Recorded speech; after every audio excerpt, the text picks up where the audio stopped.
Good afternoon বন্ধুরা। আজকে কিছু রান্না নিয়ে তোমাদের সামনে চলে এসেছি।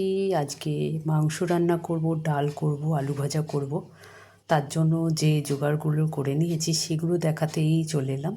এখানে আছে আলু, এখানে টমেটো, কাঁচা লঙ্কা, লেবু, আদা রসুনটা এখনও পেস্ট করা হয়নি, ওটা করব। একটু আলু ভাজা করব, আলু কেটে নিয়েছি। এখানে পেঁয়াজ কুচিয়ে নিয়েছি, আর এখানে কাঁচা মাংসটা আছে। তো এটা স্টার্ট করব, তার আগে তোমাদের সাথে একটু শেয়ার করে নিলাম। আবার রান্নাটা স্টার্ট করব যখন, তখন আবার তোমাদের দেখানো শুরু করব। তাহলে এটা আপাতত স্টার্ট করা যাক। চলো তাহলে স্টার্ট করি। এখানে নিয়ে নিয়েছি অলরেডি সর্ষের তেল, সেটা মোটামুটি গরম হয়ে গেছে। এবার আলু ভাজাগুলোকে ছেড়ে দেবো, কারণ আলু ভাজা দিয়েই স্টার্ট করব আজকের রান্না। তো ওই জন্য শুরু করা যাক। শুরু করে দিয়েছি, দেখা যাক।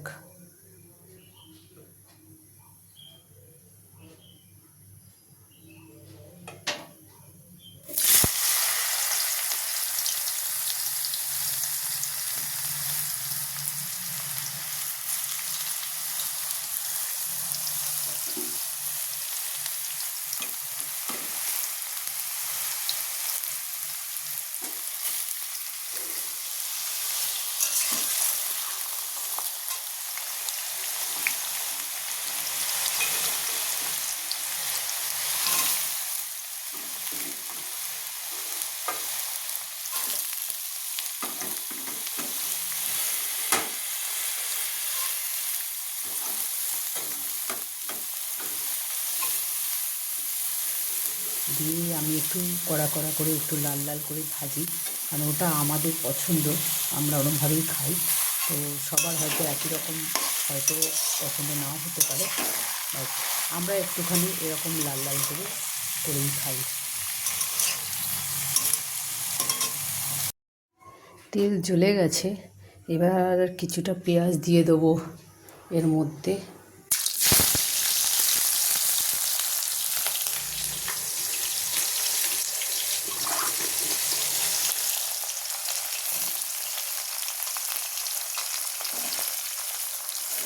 একটু জিরে ফোড়ন দিয়ে দিয়েছি। জিরে ফোড়ন দেওয়ার পর পেঁয়াজগুলোকে দিয়ে এবার একটু লাল লাল করে ভেজে নেব।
এর মধ্যে দিয়ে দেবো পরিমাণ মতো নুন, বা যে যতটা মনে করবে, যার যতটা আন্দাজ মনে হবে সে ততটা দেবে। তাদের উপর নির্ভর করছে কে কতটা ঝোল করবে কি কাই করবে, তার উপরেই নুনটা দেবে। দিয়ে দিলাম নুন। নুনটা এই জন্য আমি আগে দিই, কারণ নুন থেকে একটা জল বেরোয়, আবার সেই জলটাকে পরে দিলে পরে ঠিক ততটা মারা যায় না, টানা যায় না, সেই জন্য আগে থেকে আমি নুনটা দিয়ে দিই।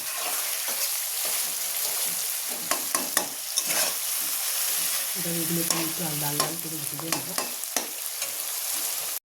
এবার দিয়ে দেবো চিকেনগুলোকে, কারণ আমি চিকেনটা একটু আগে ভাজা ভাজা করে নিই, তাতে ভালো সেদ্ধ হয়। তাতে জল কম দিয়ে বসালেও অসুবিধা হয় না, তাই আমি আগে চিকেন, আর তাছাড়া চিকেন থেকে একটা জল বেরোয়, যেটা ভাজা করে নিলে জলটা আগে থেকে টেনে নেয়, তো সুতরাং ওটা সুবিধা হয়। তাই আগে থেকেই আমি চিকেনটাকে ভেজে নিলাম।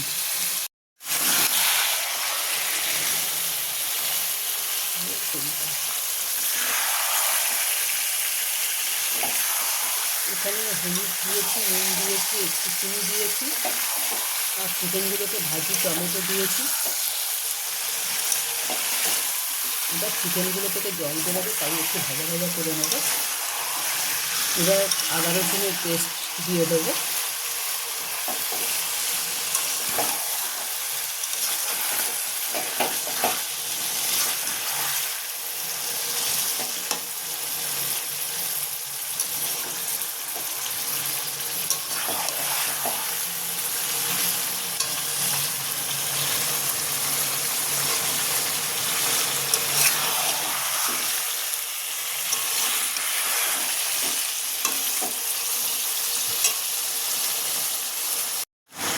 এবার আলু আর আদা রসুন পেস্টটা দিয়ে দিলাম। এবার আলু আর আদা রসুন পেস্টটা দিয়ে দিলাম। এবার এগুলো সবগুলোকে একসাথে একটু ভাজা ভাজা করবো।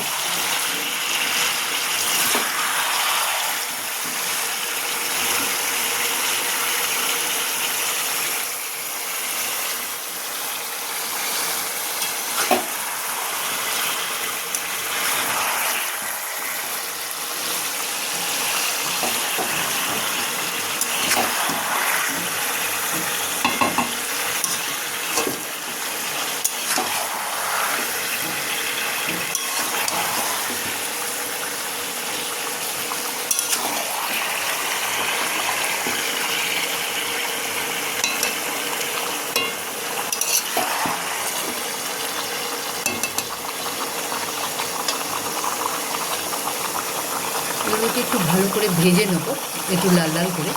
তারপর আমি জল দিয়ে লঙ্কা গুঁড়ো দিয়ে ঢাকা দেবো।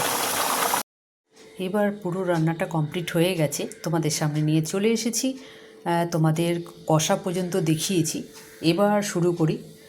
যেটা হচ্ছে, এখানে নিয়েছি ভাত, ভাতের মধ্যে দেখছে দুটো লেবু টুকরো করে কাটা আছে। এখানে আছে ডাল, ডাল করেছি অল্প করে ডাল। এখানে আছে আলু ভাজা, দেখতেই পাচ্ছ লাল লাল করে ভেজেছি, ভালোই লাগে আমাদের খেতে, আমরা খুব ভালোবাসি এরকমভাবে ভাজা করে খেতে, আমার ভীষণ প্রিয়। আমার হাজব্যান্ড খায়, কিন্তু ও ভীষণ ভাজাভুজি পছন্দ করে না। আর এখানে আছে মাংসের কষা কষা তরকারি, যেটা তখন করতে তোমাদের দেখালাম, করছিলাম যখন, বলেও ছিলাম যে রেডি করার পর আবার তোমাদের সামনে আসবো। এখানে আলুগুলোকে আলাদা করে তুলে নিয়েছি, কারণ একটা বাটির মধ্যে তো সব ধরবে না। আলু তুলে নিয়েছি, আর কিছু কষা ঝোলটাও তুলে নিয়েছি, কষে মশলাটাকে যেটা কষা আছে সেটাও তুলে রেখেছি। আর এখানে আছে পুরো মাংসটা, দেখতেই পাচ্ছ লাল লাল করে করেছি একটু তেলের ওপরে। আমি একটু তেল দিয়ে, বেশি করে তেল দিয়ে করি, একটু ভাজা ভাজা করে করি, একটু অন্যরকম টেস্ট হয়। তো এই হচ্ছে 2 বাটি মাংসের তরকারি, যেটা খাবো, অবশ্যই খাবো। আর আমাদের এটা দুবেলার হয়, কারণ আমরা যেহেতু রাত্রে আমি কিছু করি না আর অন্যরকম তরকারি, তো একটা তরকারি দিয়ে আমরা দুবেলাই খাই। তো এই হচ্ছে আমাদের দুবেলার তরকারি। আর আলু ভাজাটা আবার দেখিয়ে দিচ্ছি, এটা আমার সবথেকে প্রিয়। এখানে আছে ডাল, আর এখানে আছে ভাত, তার মধ্যে 2 কুচি লেবু। এই আজকের আমাদের মেনু। তো টোটালটা কমপ্লিট হয়ে গেল দেখানো। তাহলে এখনকার মতন রাখছি, আবার যদি কখনো অন্য ধরনের রান্না করি তো তোমাদের দেখাবো। যদিও মাংসটা নর্মালি সবাই এভাবেই করে, ফোড়নটা হয়তো নাও দিতে পারে সবাই, ফোড়নটা যে যার মতন দেয়, কিন্তু আমি একটু দিই, আমি একটু অন্যরকম স্টাইলে করে থাকি, তো সেই জন্য সেই স্টাইলটাই তোমাদের দেখিয়েছি। নর্মালি মাংস রান্নার তো হেভি কিছু স্টাইল হতে পারে না, তবুও যেগুলো লাগে সেগুলো তো দিতেই লাগে। অনেকে করে কি একটু পাতলা ঝোলের ওপরে করে, আর আমি এই ঝোলটাই পছন্দ করি না, আমি একটু কষা কষার ওপরে পছন্দ করি। যেমন আমার হাজবেন্ডই একটু ঝোলের ওপরে পছন্দ করে, তো আমার কষাটা খেতে খুব ভালো লাগে, আমি শুকনো ভাত দিয়ে মেখে খেতে খুব ভালোবাসি। তো চলো তাহলে আজকের মতন এইটুকুই রাখলাম, টাটা বাই।